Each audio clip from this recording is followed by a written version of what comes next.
All Herron had to do was finish 11th or better. But when you're the best in the country, sometimes you just have to win the war by winning the battle. And here comes the Warhorse HSK Racing Ducati rider onto the front straightaway, takes the checkered flag and the national championship. But today, Herron is free to race as hard and fast as he wants. And today, his competition wants to have bragging rights during the off-season. It's time to strap on the helmets and get after it for the final time in 2024.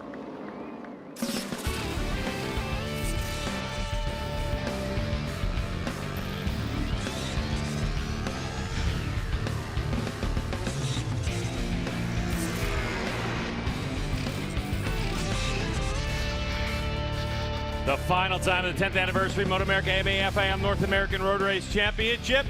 This round is MotoAmerica Superbikes at New Jersey Motorsports Park for our 9th round of 9 for 2024 here in Millville.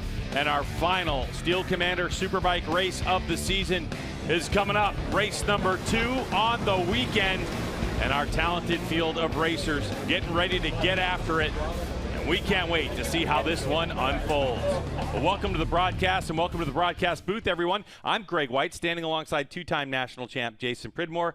So, Jason, well, Josh Herron got it done, and it was all celebrations yesterday. Yeah, I really liked the lead into the show where he said all we had to do is finish 11th, but he didn't want any part of that. He just thought he could go out and win. And, you know, Greg, to his credit, I think he's really made a step. It's hard to believe that somebody at 34 has made as big a step as he has, but I really feel like he was the best this year, no question.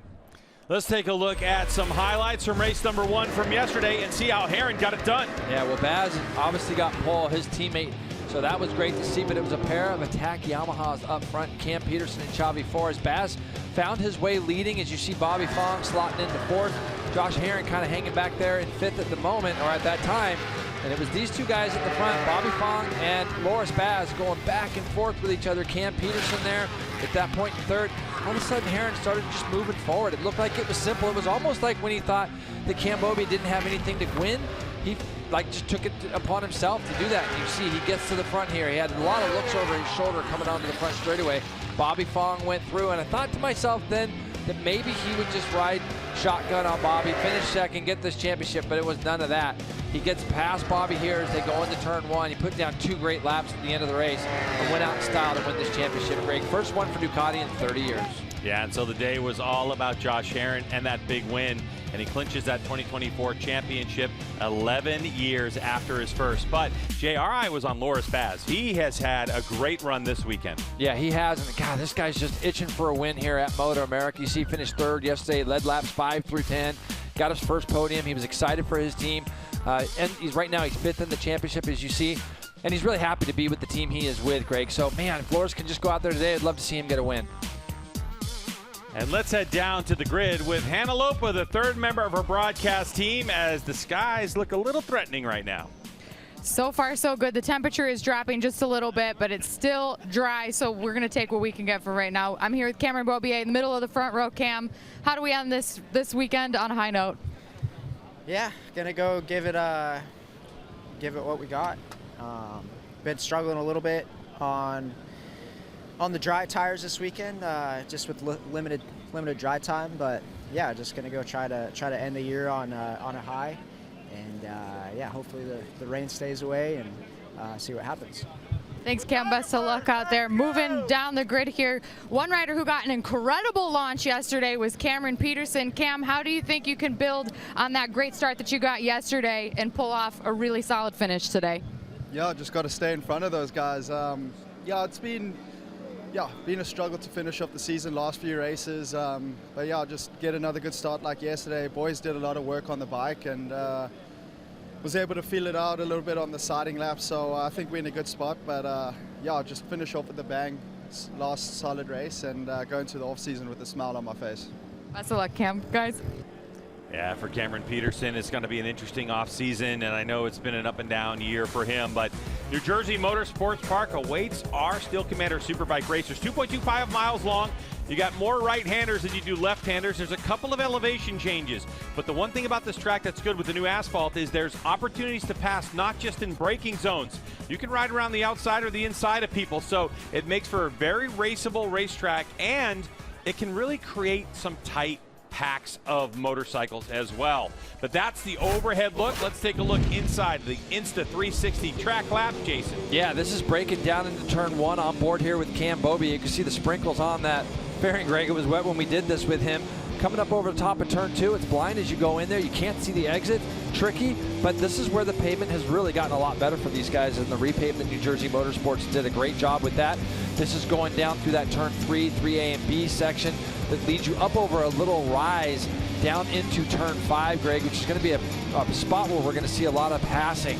Now we're coming towards the end of the lap. These are these fast S's. You go under this bridge into a very, very fast right-hander that leads onto this front straightaway, Greg, and you're hoping you're leading at this point and you can get to that checkered flag.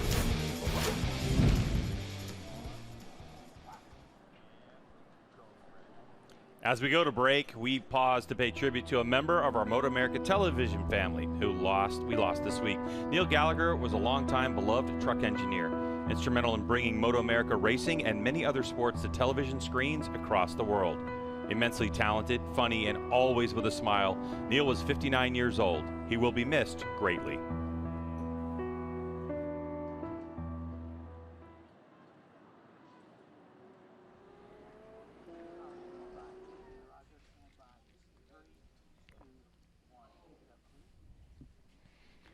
It's just a sad way to go into this off season for everyone who knew Neil.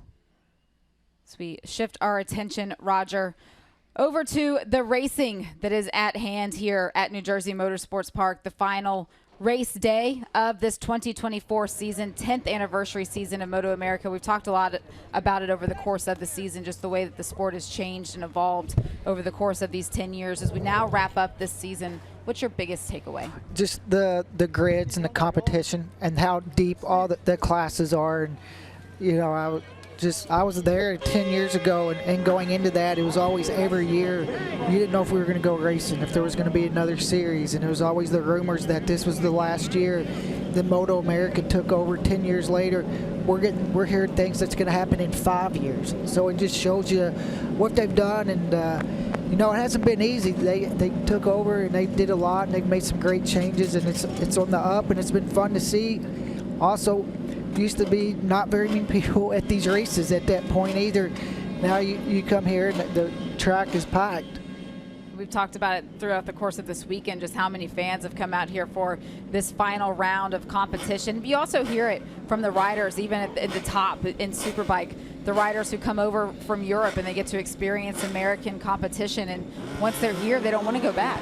And it just the people, the fans, the atmosphere, just it's positive. It's a really positive atmosphere, and everybody loves it. You hear Chavi today saying he wants to be back in Superbike. There's a lot of other riders I know in Europe that are trying to get rides here in America. These riders are now underway for their warm-up lap. Reminder, the Superbike title was locked up yesterday going to Josh Herrin, but the Superbike Cup Championship, that one is still up for grabs. Ashton Yates leading that one now over Danilo Lewis with a 15-point pad. That will be decided here in the second and final race for Superbikes at New Jersey Motorsports Park. I cannot wait to watch all of this racing action unfold there as you see Ashton Yates bringing the rear of the field up to complete this warm-up lap. We'll go ahead and send it back over to Greg White, Jason Pridmore, and Hannah Lopa. Steel Commander Superbike coverage is brought to you by Steel Commander Corps, a leading steel building manufacturer offering expertise, innovation, and a dedication to quality. By Yuasa Battery, manufacturing in the USA since 1979. And by Dunlop, the official tire of the MotoAmerica Championship Series. Welcome back to our 20th race of the season for Steel Commander Superbike. What has been an outstanding season. Let's take a look at our grid because great pole position from Loris Baz, Cameron Beaubier, and Brandon Posh on row number 1. And Josh Herrin, Cam Peterson, and Xavi Flores are going to be back there on row 2 with SDK, Bobby Fong, and JD Beach on row 3. Benjamin Smith, Escalante, and Richard Kerr. Then we're going to see Max Flinders, Ezra Beaubier, and Danilo Lewis on row number 5. And Waters, Yates, and Sierra.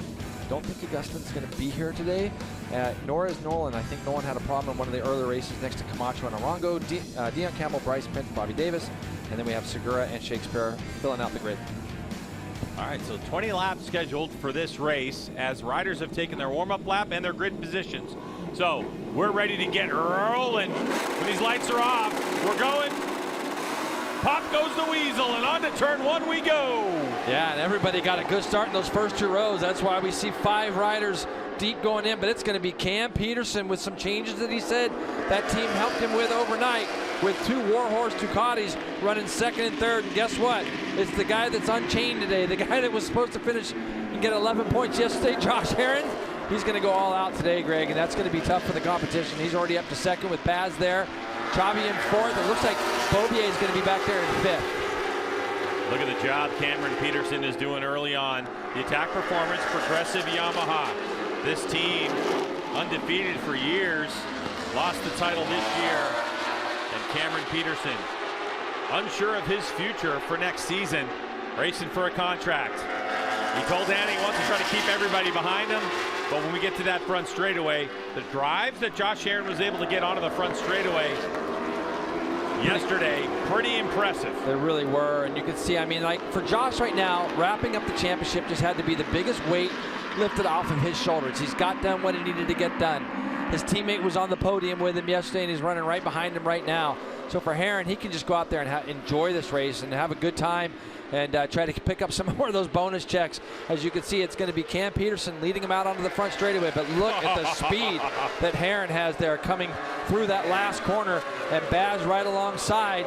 And Baz looks like he's going to try to go to the front and go by both of them, and he does that. The 76 gets to the front as we go into lap number 2. What a pass by Loris Baz to use the double draft and get that 76 up front on the Warhorse HSBK Racing Ducati Panigale V4R. Now, Jay, in a conversation I had with the number 2 Josh Herron earlier today, he said, look, if Baz puts himself in a position to win this race, I'm going to do everything possible to help him win that race.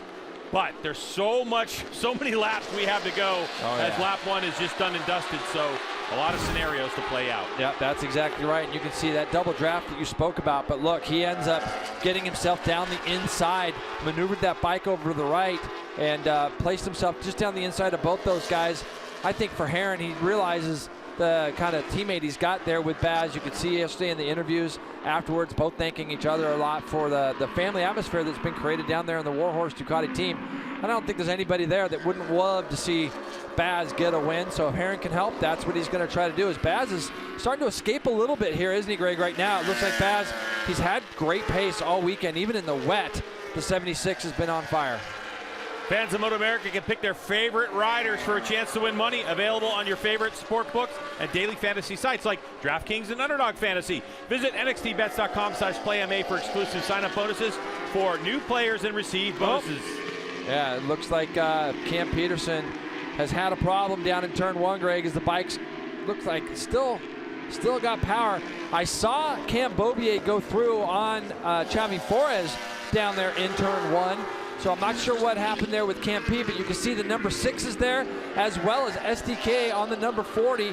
He talked to me this morning about a little bit of an off weekend for him. Felt like there was a couple things that could have done better there as far as qualifying goes. But all in all, he's been so happy with his top pro team this year. And I told him, I said, look, you've been running at the front all season long. And but I think that especially after he wins at COTA, as he slides that BMW up underneath Chavi Flores, once you win, Greg, you want to get that feeling more and more. So Sean Dillon Kelly doing a really good job recovering from that 3rd row start, finding himself now in 4th place. Loris Baz, fastest stop of the race, 121.293, only with a couple corners to go to set another lap. Hannah? Yeah, Greg, and for Baz yesterday, he said corner entry, the rear feeling, he just couldn't be aggressive enough to overtake. Obviously, that would not be a problem today if the race continues the way it is now with him out in front. He did say they made a couple of clicks on the rear. He's been working with Simone, who's Josh Herron's crew chief on electronics, and that has really made a difference as well. See Josh Herron take a long look over his shoulder there, and he's going to see Cameron Bobier trying to bridge that gap to these 2 Ducatis. So for Josh, you know, he might be, like I said, Greg, he might be riding behind Baz right now and trying to protect a little bit. Love to see Baz win, as he said. But if that number 6 starts to creep in and get a little bit closer, you know, he's going to have another look over his shoulder, almost guaranteed, as you see Cam Peterson is pulled into the pits with a problem, obviously, with that motorcycle. Yeah, unfortunately for Cameron Peterson, the final race of the season, and what looked like he could have had a great result, and he's going to end up there in the pits. But for these teammates, they're having a good run at it. And maybe this is going to plan for Baz and Herrin, but this guy... Man, he's got the same problems, Greg. You know, the thing is, not to interrupt, but we heard him talking about having some tip-in issues, and that is exactly right. That bike snapped around on Cameron very late. So as the bike starts to get tipped in and get loaded, for whatever reason, you see that bike snapping around. And I'll tell you, when it's only lap 4 and that's happened, look at the bike. It just doesn't look like it's under him as much as he would like it to be. We saw him ride around Ohio like this as well. So we're going to have to continue to look at it, but it just doesn't look like Cam is comfortable. And the second he starts to try to push, it just doesn't look like he's got the bike underneath him to support him through the middle of these turns.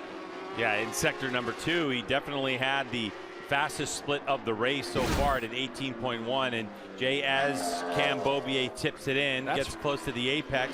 And that's still, Greg, that's still going to be off throttle. That's not a place where he'll be like trying to get the throttle really opened at that particular point. And you'll see the bike kind of snapping through here as well. And even in that last corner, it pushed him wide coming out of the last corner. Hannah. Jason, everything that Cameron said to me is exactly what you're saying right now. He has been struggling with that rear coming around mid-corner, and he's tucking the front in some places as well. He told me when that bike is in the window where it operates at its best, it's absolutely incredible to ride. Outside that window, it's really scary at times, and they haven't had a lot of dry data here from last year to go off of either, so it's definitely been a challenging weekend. Yeah, you can see it, Hannah. What ends up happening is if it gets out so far on your tip-in where you lose the rear, as it springs back, it causes the front to tuck, and you can sometimes lose the front that way as well, Greg. So you can just tell he's not as comfortable. Now, Sean Dillon Kelly, on the other hand, you saw him go past Cameron as they went down there into turn number 7. SDK looks like he's got a bike underneath him right now. How far back is he currently? We'll give you a number when they come across now. He's 2.1 seconds behind the 2 Ducatis at the moment. So for Sean Dillon Kelly, he's going to do everything he can to put his head down, start running some fast times. But the guys in the front, everyone's in the 21s. The top 3 guys in the 21s on that last lap. Yeah, for Loris Baz at 21.6, Josh Herrin at 21.5. That's 0.3 of a second quicker than the number 40 went in Sean Dillon Kelly. So Baz continuing to push the pace. Just a torrid pace out front at those mid to low 21s, and wrenching back to Bobby Fong, the number 50. And there's the 54 of Richie Escalante. Now, Escalante did tell me earlier today that he had a training incident last week while he was home, and he sprained his left ankle. And he said halfway through the race yesterday, the ankle started to bother him, Jay. And because he uses a lot of leg to control the motorcycle, he started to transition to using much more arms, and he started getting arm pump. Can you give us a little bit more insight into that? Yeah, I'm a little bit of the same. So I use my legs a lot, and I've had some lower leg injuries. So I know exactly what he is feeling. And at this place, there's really not anywhere to really rest when you think about it. You're going back and lefts and rights all the time. The front straightaway here, even though it's probably a 5th gear straight on these super bikes, it goes by pretty quick. So resting isn't really an option. As you see Escalante duck out now, he's going to try to go by Bobby. Bobby was strong into 1 yesterday, as he is again. Incidentally as well, I know Richie had a tip-off this morning, so not sure if he could have even re-aggravated that left ankle. So we'll keep an eye on him as the race goes. You see just behind him his teammate Brandon Posh, who's had a great weekend, qualified 3rd, did the 96. So as he goes through, there's Xavi Flores. He has slid back a little bit into the clutches with Benjamin Smith. So Benjamin Smith's right there along with Kerr. So maybe Xavi's changes that they made overnight for him haven't quite worked either, because Benjamin Smith goes by him pretty easily after we saw Xavi running up front early. Benjamin Smith on that Flow for Law Racing Yamaha R1. Xavi got to take another shot. No, he's got to stand it up. He was committed to it, but couldn't quite pull it off. And he loses another spot. And behind him is going to be the 27 of Ashton Yates in 11th place. So for Xavi Flores on the Attack Performance Progressive Yamaha, he's in 10th at the moment. But here comes Ashton Yates, son to famed Aaron Yates on the Jones Honda. Yeah, and I love everything about Ashton and that team. You know, they come here, they work hard. He's done a really nice job this year in our Stock 1000 class, as well as, you know, I know we run a Superbike Cup here at MotoAmerica during these Superbike races. And so for that team, they've done a really nice job. Now, these two guys here, looking at the front guys, 21.4s for the Ducatis, 21.7, 21.5. How about Bobby Fong, Richie Escalante, and Brandon Posh was actually the fastest rider on the racetrack that last time was Brandon at a 21.3. So the guys at the front have bridged that. They got that 2.7 second, 2.5 second lead. And all the rest of them, though, are going about as quick as the leaders. As Brandon Posh at a 21.3 just goes fastest first split of the entire field in that first sector on this lap right now. And this is what we saw from Cameron Beaubier yesterday, fading back and then really trying to figure out, okay, how can I ride around what I have underneath me? And after Sean Dillon Kelly went around him, Beaubier's latched onto the back. So the two BMW riders, different teams, riding together for third position. And Bobby Fong here on the 50, French Motorcycle Yamaha R1, and 54 of Escalante on that Vision Wheel M4 X-Star Suzuki. They're duking it out for 5th place, while Brandon Posh, right behind them, is trying to close that just slight gap of a couple of bike lengths to start making some moves. And Posh, who's had an incident, but his home track, was looking to do great things this weekend on that GSXR 1000. Richie looks like he really wants to get by Fong, like he might feel like he has some pace. He tries to pull up alongside that Wrench Motorcycles R1. This time he's going to make that pass as they go down into turn 1. So Richie Escalante fires away and gets himself into the top 5. And Jason, for Bobby Fong, it's been kind of an up and down season. We saw him have really great success early on. They've discussed where they've been struggling at the last few tracks. They tried some setup changes with a different surface in mind, and also running the harder compound tire here. They rolled the bike off the truck, and even despite the conditions here this weekend and not getting to try everything they wanted, they've still got Bobby in a really, really comfortable spot. Yeah, he was really comfortable yesterday. We saw him actually leading a little bit yesterday, and we've seen him win races this year. So, you know, that Wrench Motorcycle team, you know, to come here as a privateer effort and put as much effort into the championship as they have, and to be winning races, I think says a lot about what that team has done. And you can see here, though, Escalante, he definitely has some pace, Greg. So Escalante, he hasn't got that podium out of his sights. He's got 3rd and 4th place. Sean Dillon Kelly and Cameron Beaubier just up the road, as you can see. Last time through, they were all basically did the same exact lap times from first place all the way back to Brandon in 7th. The lap times are very, very similar. Yeah, and you can really look at Richie Escalante in his injury-plagued season and look at his recovery. When I talked to Escalante about how he's dealing with it at home, as Escalante now goes fastest lap of the race, a 1:21 flat for him. That was 0.2 of a second quicker than Baz went earlier in the race. But in talking to Richie Escalante, Jay, I said, you know, you're still recovering from injury, getting back to Superbike fitness. Are you to the point now when you're home training, are you just doing cardio stuff, or are you doing weights? And he said, no, I'm still having to be in the gym lifting weights to try to get some meat back on my bones. So for Escalante, he's really going to enjoy this offseason and get as fit as he possibly can. Yeah, and that's going to be a nice little thing for him there, seeing that 21 flat on his screen. Cam Beaubier made that pass down into turn 1 on Sean Dillon Kelly. You saw him shadowing SDK for the better part of 4 or 5 laps, so you almost wonder if Cam saw something or is just riding a little different, altered his riding a little bit, or maybe that tire has come into the point now where he feels like he can continue to push. We're seeing red things up on our screen right now. 22.2 for Cam in that first split. He ran the fastest first split of the race there, and Escalante's ran the fastest second split of the race. And you can see the Ducatis are just up there, not that far out, Greg. And we still have 11 laps to go. It'll be 10 this time by. But this man right now is on a tear. He's moving forward. Is the 54. Now he's got to just keep chugging along, especially through these mid-laps, as he's definitely closing in on the back of SDK right now. He goes 21.3. The only other guy that did a 21.3 that time, 2 others. Cameron Beaubier in 3rd, and Brandon Posh, Escalante's teammate, is matching him almost lap time for lap time. So Escalante having a good run at it, but Hannah Lopez in the pits with somebody very special right now. I'm here with Tom Halverson, the Yamaha Racing Assistant Department Manager. And Tom, you're going to be retiring. This will be your final Superbike race. Hopefully we'll see you at Daytona, but what are the emotions just being here for the last time? It's definitely bittersweet. I've been in this paddock for so long, since the start of MotoAmerica, and they've done such an incredible job. But I've met so many incredible people and worked with so many incredible riders that I'm very blessed, and I had a great career. I don't miss it, but for certain reasons I have to move on. So just thank you to everybody, and it's too many people to thank and to appreciate, but I'm just very blessed to be here, and like I said, bittersweet. What's a standout moment from your career, something that you'll always remember? You know, the thing I enjoy most is bringing up the younger riders, seeing them through their career, and seeing when they become national champions, world champions in some cases in my career, which have been incredible. That's probably the thing that gives me the most gratitude. And you'll be ending the season winning the Manufacturers Championship for Yamaha. How does it feel to end on such a sweet note? Yeah, I'm very proud to accept that for Yamaha. We've won it a couple of years now, and that's just shows what great riders we have in every single MotoAmerica class. So yeah, I'm very privileged as well to accept that. Well, congratulations on everything, and best of luck to you in your future endeavors, Tom. Thank you so much. Thank you all, appreciate it. All right, so Tom Halverson, he began his road race career inside of Yamaha, looking at talent back in 1988, first came to the track in 1990, and Tom Halverson has been involved in every Yamaha Superbike championship since the beginning of the class.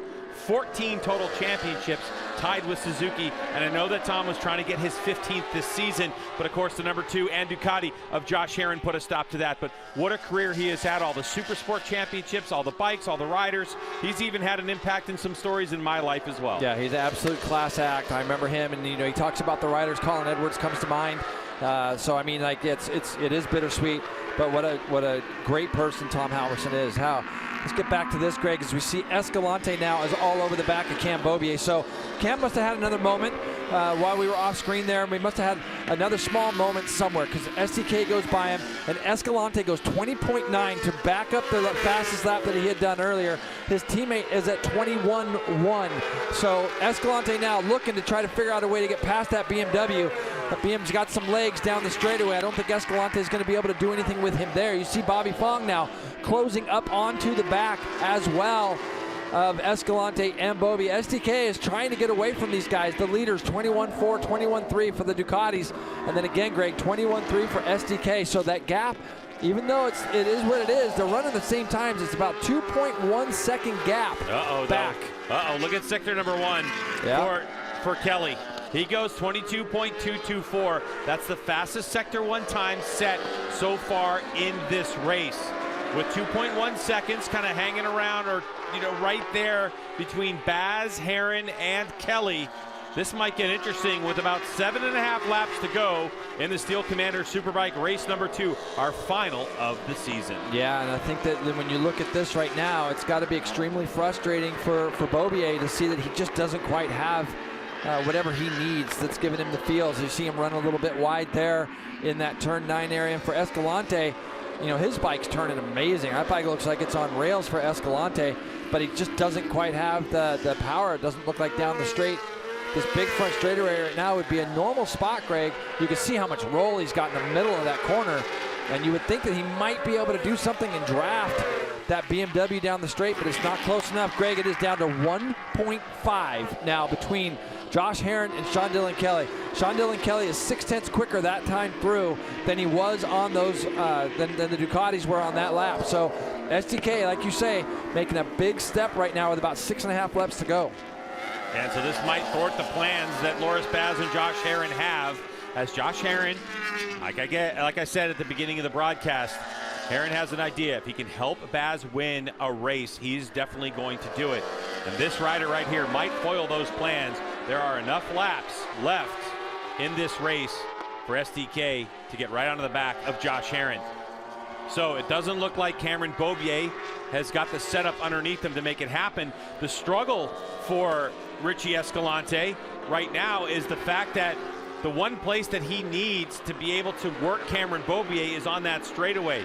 But with the legs of the newer BMW versus the older GSXR 1000, plus the aero package that's going to allow Cameron to get deeper into turn number 1, it's really difficult for the Vision Wheel M4X Star Suzuki rider. He's trying to get really good run on him, is the 54 on the 6, and he's able to do it.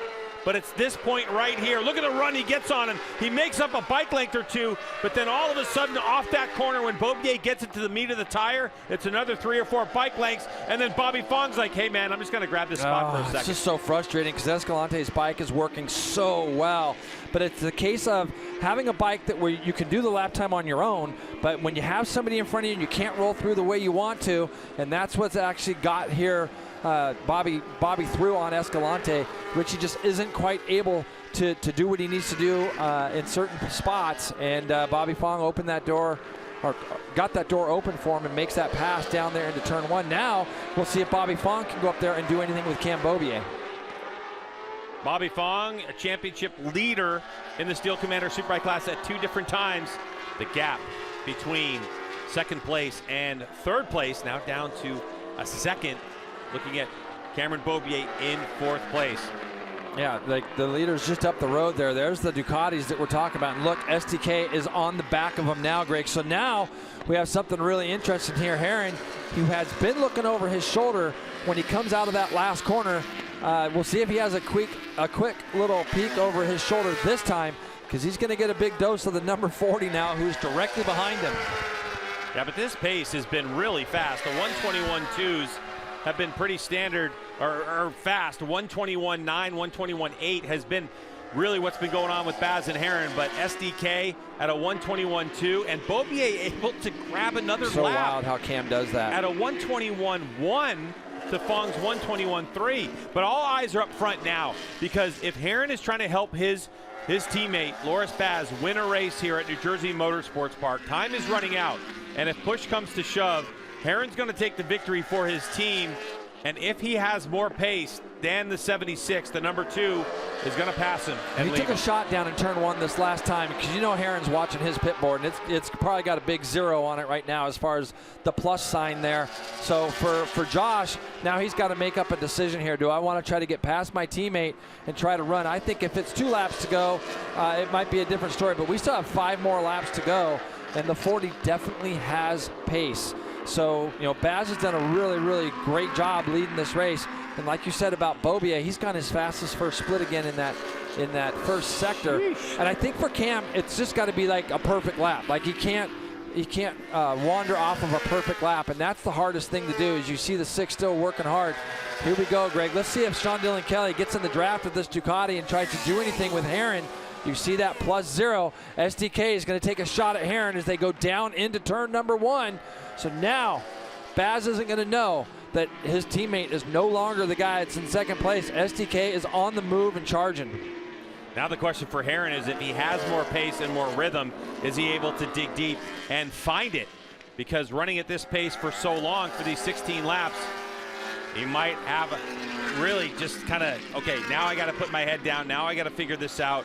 Do I let SDK run my teammate down, or do I try to throw him a shot early on? I think he's going to try to throw him a shot. I think what you'll see here is Herron try to come back on SDK when they go down that front straightaway this next lap. I thought he might even have taken a shot there, Greg, in turn 5. So as you can see, though, SDK is getting close enough to the back of Loris Baz now. That gap was a little bit bigger at the beginning of the lap, and SDK's bike looks really good in that key part of the track, that turn 7, 8, 9 area. You can see how sharp or how tight he's able to keep that 40 BMW there. Baz is going to have to get a really good run through this S section. He's done a good job of creating a little bit of space, so I don't think SDK will be close enough to draft this particular lap, but Herron certainly is. So Herron onto the front straightaway, a good drive. Into the draft he goes. We have seen pretty equal in speed between the BMW and the Ducati. But Sean Dillon Kelly, whoa, yeah, there's late. Somebody parked on the inside of turn 1. As I looked out the window, I could see that getting ready to happen. And it was at the apex of that corner. But look what it's doing. Look who just went quickest. 20.854 for Bobby Fong in 5th. And look at that train behind. They are catching, Greg. Cameron Beaubier is not out of this yet. So Cameron Beaubier, along with Bobby Fong and Richie Escalante, we're going to have a 6-rider battle here in a minute. So it doesn't look like Josh Herron at the moment has the rhythm or the pace to really go with Baz and SDK. There are 2.5 laps to go. Fong on the move. Gets through on Beaubier. Yeesh. after a 20.8. Yeah, that is flying. This late in the race, 3 laps to go. These boys know it's going to be a long off season. They don't want to leave anything on the table. For Sean Dillon Kelly right now, he's on the back of Baz, and Loris has to be thinking to himself, all right, 2 laps to go this next time by. And he realizes how close he is to this first MotoAmerica win. We have 6 bikes now in that lead group, essentially, as Bobby Fong in 4th is going to try to bridge the gap to Herrin on the 2. Look how good Baz is through that last corner. 2 to go, Greg. SDK is not close enough to do anything with him at the end of the straight. Wow, that was such a run through the final corner for Loris Baz. He's just got to keep it tidy for these next couple of laps.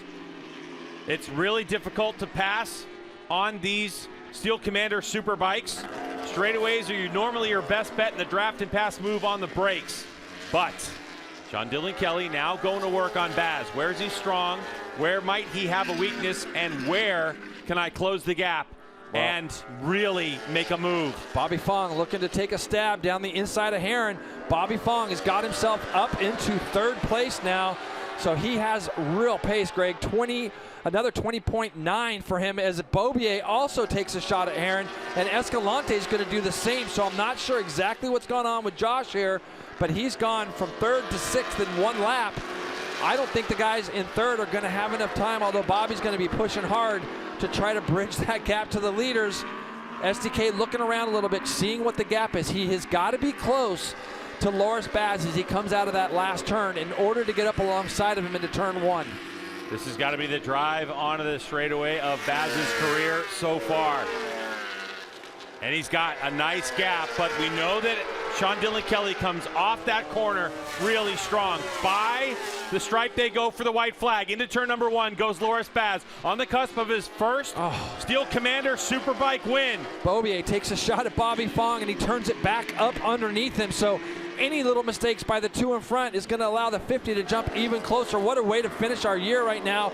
Loris Baz looking for his first race win. SDK looking to rebound from yesterday's race and get a 2nd win of the season, but Loris is looking really clean and strong. The consistency of the Warhorse HSBK Racing Ducati rider Loris Baz has been incredible in the 21s for the entire race, able to drop his time when SDK closed up on him to a 21.4.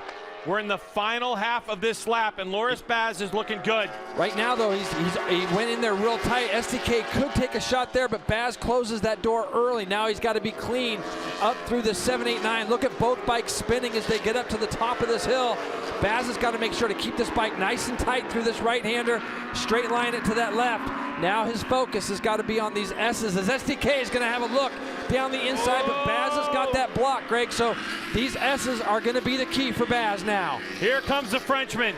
The last couple of corners to the right-hander, onto the front straightaway. He's got a big enough gap.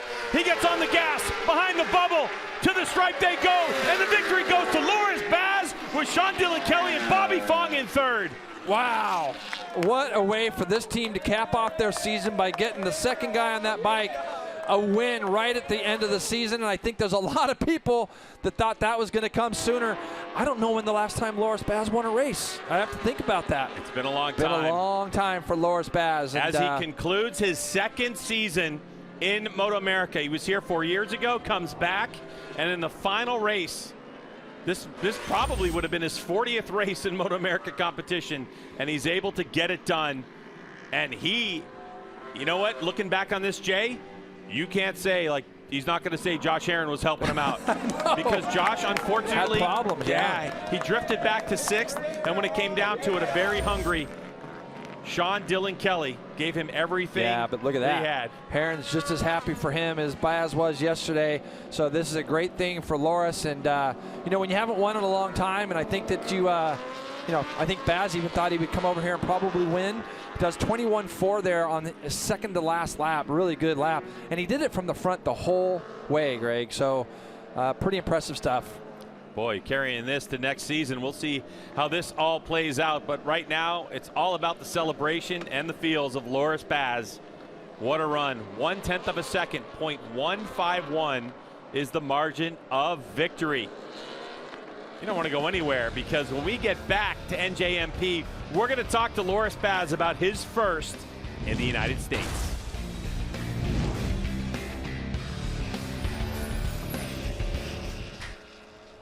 with 4 podium finishes this season, being able to take home that very first victory. Roger, on this cool-down lap, we watched as Loris Baz pulled to a stop and just let the emotion take him over. Yeah, you know, it's been a while since he's won a race, and he's had a, you know, this year struggled getting used to the Dunlops and, you know, back into the MotoAmerica.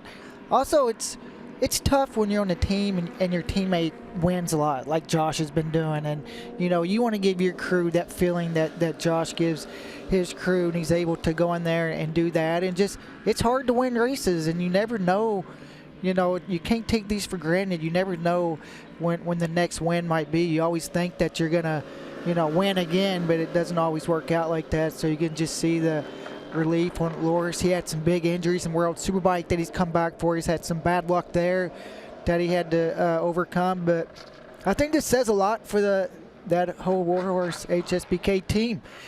Both riders winning Superbike races this year is just, you know, for a Superbike team, that's big. And for them, they've come a long way. And just happy for Loris.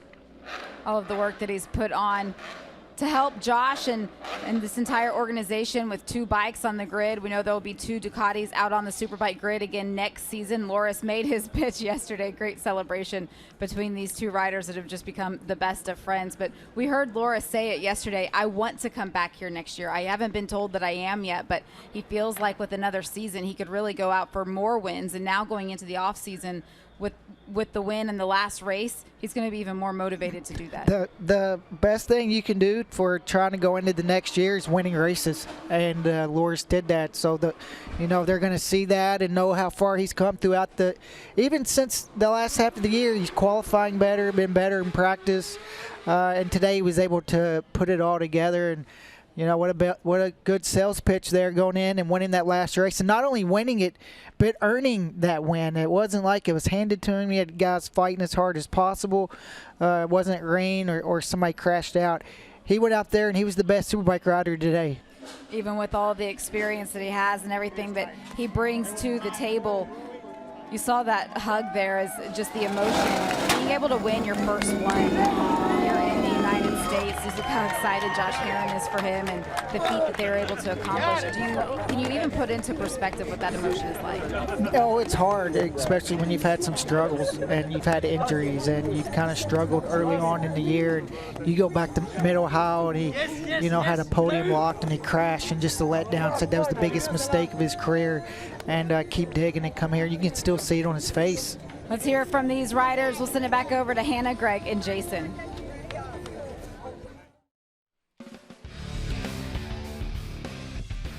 Of course, Josh Herrin gets to celebrate with his teammate. These 2 guys have become awfully close in the span of a season, and it's a great atmosphere down there in that camp. Let's take a look at the results as we get to see winner Loris Baz. Love saying that. Well-deserved, hard work this year. Sean Dillon Kelly, 2nd place. Bobby Fong, JP, on the back of the fastest lap of the race, a 1:20.854. Yep. Incredible run for him. Beaubier in 4th, Escalante there in 5th. Look at the margin, only 0.8 of a second behind. He was right there. Herrin drifted to 6th, then Brandon Posh, Benjamin Smith, Richard Kerr, and Ashton Yates, who will wrap up the Superbike Cup Championship. However, let's talk about Loris Baz. He is with Hannah right now. For Loris Baz, he said he wasn't really worried. He knew the win would come eventually, but Baz, it's got to feel really good to get this done on the last one. Well, you know, it's been a long time for me. I think it's 11 years I didn't win a race. So I did a lot of podium and things, but it took a long time coming. And, you know, I know that this year it was mainly me underperforming compared to what the team gave me. But I felt the support all season, and we knew after Austin and when it was almost done for Josh, the guys have been able to work like all the crew, like from Josh and my side, with me this weekend, and it made a huge difference. So I want to thank Bobby, Lewis, Ducati North America, all the sponsors. I'm going to forget everyone, but HSBK, Warhorse, Ducati New York. I mean, my girlfriend and my dad, they've been a big support. My mom back home. You know, a massive injury the last few years, and it was not easy coming back. And honestly, sometimes during the winter you feel it's never going to happen. So, just massive thanks to my girlfriend. That's the biggest support, and thanks to everyone. I just hope I can be back next year now, because I had to win this week, so I hope we get the same team next year. Thanks, you boys. I love you. You can tell the crowd's really enthusiastic about this. Loris, heading into this winter, what are your plans? Well, first, I'm going to sit with, Bobby and see if he wants me next year. I know Josh is pushing him as well, so that's cool. I have the best teammate ever. He helped me during that race, honestly. I think if he's honest, he had something more than me here. I could see this morning in the warm-up, and I think if he went in front, he could have won that race. But yeah, we work really well all year together, and I don't know. Josh already planning to come in Europe this winter. He wants me to come in California so I can make him train a little bit for once, and I can ride some bikes. But until then, we're gonna drink some beers, drink some Good Boy vodka for Josh, and enjoy the party tonight with all the guys. I love you, everyone, and I'm so proud to race in America. A very happy Loris Baz taking the top step. Second place today, Sean Dillon Kelly, a very hard-fought battle for you. How does it feel to end your rookie season with a podium finish? Yeah, no, unbelievable one. This has been a really strange weekend. Yesterday we were pretty lost, and honestly, it was just amazing to be able to make this comeback, and I think that was the best race I have. And I was definitely trying on Baz at the end, but man, I smoked my tires towards the end, just trying to catch up to them. And I'm pretty proud of the riding, just proud of all the work we did with my whole team. We made this BMW work pretty damn good today. So yeah, I owe it all to them. Pretty incredible rookie season, and I'm really proud of just everything we put into. And thank you to the whole Top Pro Racing team, my whole crew. Thank you to my sponsors, ORI, OnlyFans, Palm Beach Police and Fire Foundation, 1833 CJ Knows. My family, everyone watching at home, I love you guys so much. And yeah, I think next year is going to be a pretty damn good year. A big smile from Sean Dillon Kelly, and rounding out your Superbike podium is Bobby Fong. Bobby has certainly had an up and down year, but to end it like this, Bobby, what does it mean to you? Honestly, I'm excited to be up here to finish off the season. Thank you to my whole crew, all the fans. Honestly, congrats to Loris, Sean. They rode a hell of a race, and again, I'm just happy to be here, really. So I got to get ready for this bagger, and thanks again for everybody sticking out the weather. So cheers, guys. All right, Bobby's on his way out, guys. Yeah, he's definitely a busy rider, but man, what a winter interview for Loris Baz. 11 years since he won a race last time, and he gets to do it on the biggest stage here in the United States. Well, we're going to step away from the Jersey Motorsports Park, but our coverage, post-race coverage of Steel Commander Superbike race number 2 will continue. Our final race of the year, and there's burnouts everywhere. Good job, bro. We stay with you here live for MotoAmerica Live Plus.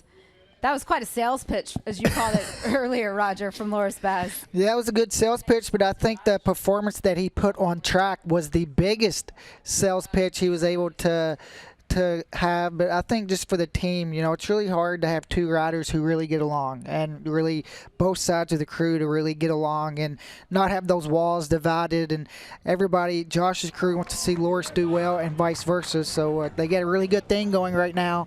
So hopefully they're able to keep that going. And for Sean Dillon Kelly, man, he is going to be tough next year when this team comes back with a year under their belt. We talked earlier, what do you do? Right now going into the off season, they're going to be able to look and see where they can improve. And year number 2, we see Matt Mladen up there. He's another guy that knows a little something about winning Superbike championships and Superbike races. It's really cool to see Matt Mladen here this weekend. Robbie Peterson up there collecting the trophy on behalf of the Wrench Motorcycle team in place of Bobby Fong, who is getting ready for the final race of this 2024 championship season. It is Mission King of the Baggers. They'll be next out to the racetrack. Sean Dillon Kelly, those are some pretty powerful words that he said there in that interview. Even after the win that he had in the last round at Circuit of the Americas, he said that race today, the best one that he's had here in Superbikes. And it was a great race where he came from and able to overcome the rough weekend that they've had, not qualifying well. He had to come through the pack against a lot of good riders, use this tire up a little bit toward the end. But as I mentioned a minute ago, I think just Sean in that year going to have another whole off season to be able to really prepare going in to next year. You look toward the last half of the year in the Superbike class, Sean Dillon Kelly, Mid-Ohio podium, almost win. This celebration from Loris Baz. This is phenomenal. 11 years since the last time he was able to stand on the top step of the podium. He will never forget this. He won't forget, and I bet he hopes it's not another 11 years, but you can see just the excitement and, you know, just think he's been working for this for the last 11 years, training, giving up his life, moving to America, then moving back, and then back again. So there's a lot that goes into this, and especially for Loris. Talks about training every single day, and these are the moments why those mornings when you wake up and you don't want to go training, and this is the reason why, these moments. It's everything that happens behind the scenes when nobody's watching that allows for these moments on the big stage. Congratulations to Loris Baz for the first win here in MotoAmerica Superbike competition. He'll be able to carry this into the offseason. We will all stay glued to the social channels to see who will be on those two Ducati bikes from Warhorse HSBK Racing next season. Great season as well for Sean Dillon Kelly. Of course, Bobby Fong, privateer effort from Rich Motorcycles. Can't say enough about the team and Bobby for what they did all year. Talking about another team going to have a long winter to take a look and see where they can improve as well. It's just been really fun to watch so many teams come in here and be able to win Superbike races. Can hear the bikes getting ready for Mission King of the Baggers, but first let's wrap up Superbike with Greg, Jason, and Hannah.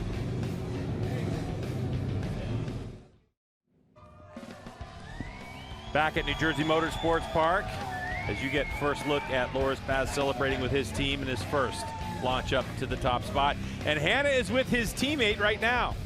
Josh, you wanted this win for Baz just about as badly as he wanted it for himself. How did you play an instrumental role in making that happen in this race? I just wanted to push him from behind, you know, just give him as much motivation as I could, stay there behind him, try not to fight with him at all. When I saw that those guys were catching, I gave him a look up the inside and one just to let him know, like, let's go. When Sean came, I knew Sean was there. I tried just playing the game as much as I could, help out as much as I could, because I didn't have the fight at the end. And when Sean came by, honestly, was expecting to just sit in third, and then all of a sudden, boom, boom, boom, boom, all those guys came flying by me. So it was a crazy race. I'm so happy for Loris. He's been the best teammate I've ever had. The guy's amazing. He truly deserves it, and I really hope that he's back here with us next year. So, yeah, love you, buddy. Congrats. Thanks, Josh. Guys.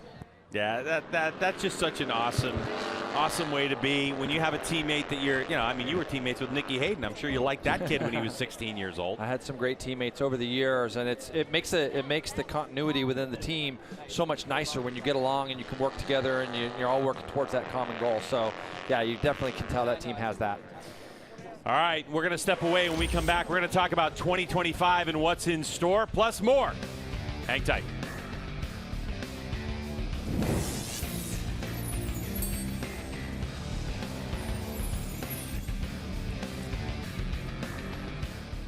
Continuing the celebrations here on this final race weekend of the 2024 championship season, the 10th anniversary season for MotoAmerica.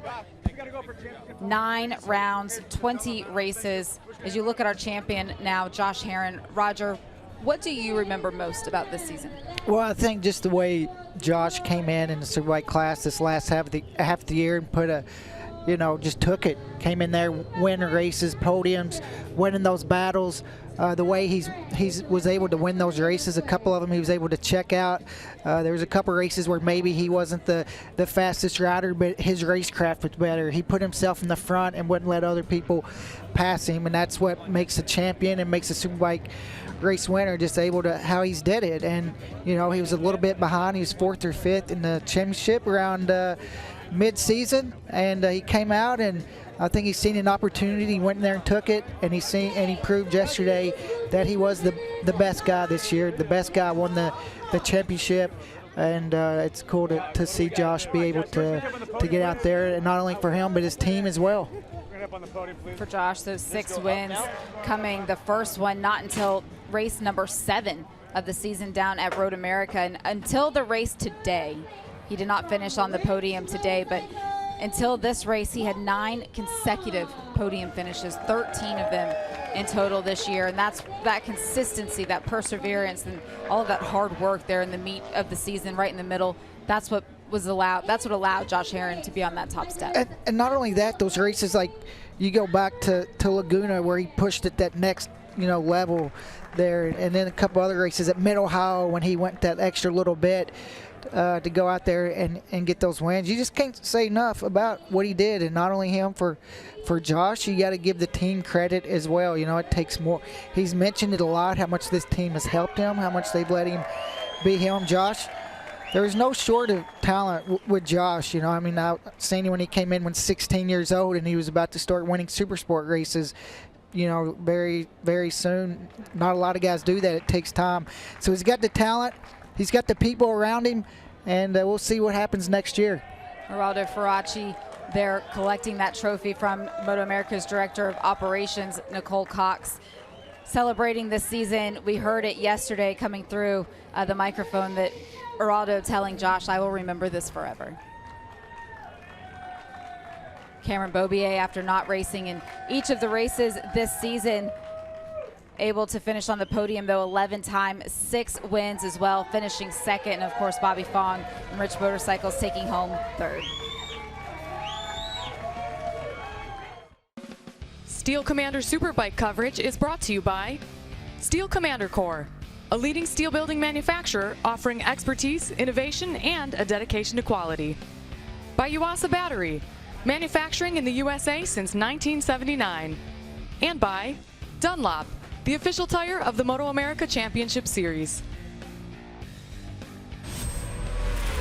Race 2, how it unfolded in what was such an awesome, one of our best races of the season. Yeah, maybe our best one there is. As you see, Herrin goes by Cam P on the front straightaway. Cam Peterson would pull that attack Yamaha in the pits, Greg, with a problem. As you see here, he had gone through turn 1. The STK was the guy on the move today. The 40 was back about 2.5 seconds from these Ducatis and started chipping away, got up to the back of him, and then Bobby Fong, there was our screen was lighting up red the whole time we were going. As you see the finish here, Loris Baz getting the win.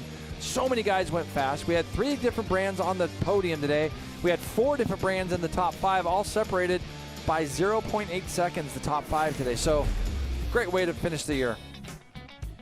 And let's take a look at the championship standings to button up the season.